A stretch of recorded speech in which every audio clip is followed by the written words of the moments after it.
एक वादी थी, नूरिस्तान। ये वादी पहाड़ों के दरमियान छपी हुई खामोश और पुरअसरार थी। इसके बीचों बीच एक महल खड़ा था, संगमरमर से तराशा गया, नीली रोशनियों में नहाया हुआ। ये महल बादशाह ज़हीरुद्दीन का था और इसमें इसकी 3 बेटियां रहती थीं। इलीरा सबसे बड़ी थी, नरमी और अक्ल की मिसाल।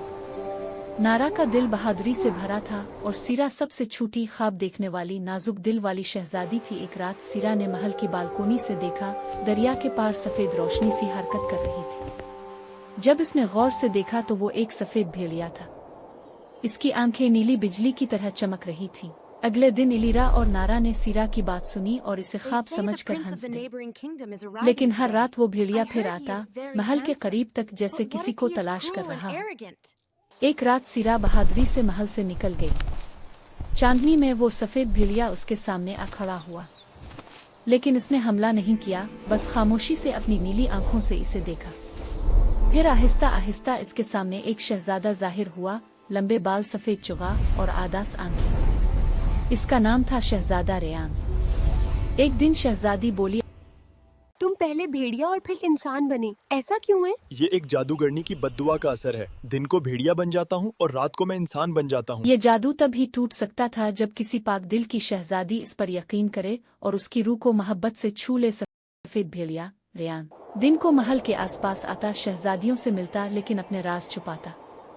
इलीरा को इसकी बातों में दानिश नजर आती। नारा इसकी बहादुरी से मुतासिर थी, मगर सीरा, वो इसकी रूह से जड़ गई थी। एक दिन जादूगरनी वापस आई। इसने तीनों शहजादियों को एक ही ख्वाब दिखाया कि सफेद भेड़िया दरअसल उनके बादशाह का दुश्मन है। मुस्करा और उलझर्रा अगले दिन महल के बाग में खड़ी थीं और एक ने पूछा, तुम्हें क्या लगता है वो ख्वाब सच होगा क्या? हाँ, शायद वो भेड़िया नुकसान दे सकता है हमें। मगर सीरा रोज रोज इससे जंगल में मलती और वो एक दूसरे से बातें करते। उनको पता ही नहीं चला कि कब वो एक दूसरे के साथ खामोश मगर खूबसूरत ताल्लुक बना चुके हैं। एक दिन शहजादा बोला, मेरी प्यारी, तुम्हारी आंखें सितारों से भी ज्यादा चमकती हैं। सच में? उधर जादूगरनी को इल्म हुआ कि शहजादा एक शहजादी से मिलता है। इसने भेड़िए पर हमला कर दिया और जंजीरों में इसे कैद कर दिया। सीरा जंगल में दौड़ी, चीखती रही, रेयान, मैं तुम्हें नहीं छोड़ूंगी। जब वो इसके करीब पहुंची तो इसने इसकी गर्दन पर हाथ रखा और कहा, तुम इंसान नहीं, मेरी दुआ। इस लम्हे चांद फट सा गया, रोशनी फैल गई। तुम ठीक हो?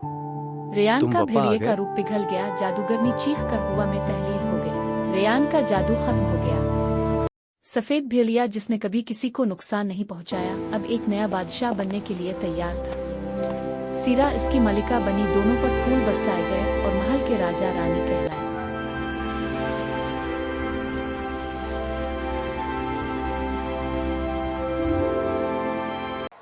इलीरा दरबार की वजीर अक्लो दानिश ठहरी और नारा ने जंगजुओं की कमान संभाली। सालों बाद नूरिस्तान अमन और खुशी से भर गया। इलीरा ने इल्म का घर कायम किया। नारा ने रियासत की फौज की सरबराही संभाली और सीरा चांदनी में अक्सर दरिया किनारे आती, जहां कभी वो भेड़िया खड़ा होता था। लोग कहते हैं आज भी चांदनी रात में दरिया के पार एक सफेद रोशनी दौड़ती है। हुआ में एक हल्की सी आवाज आती है, मैं यही हूँ सीरा।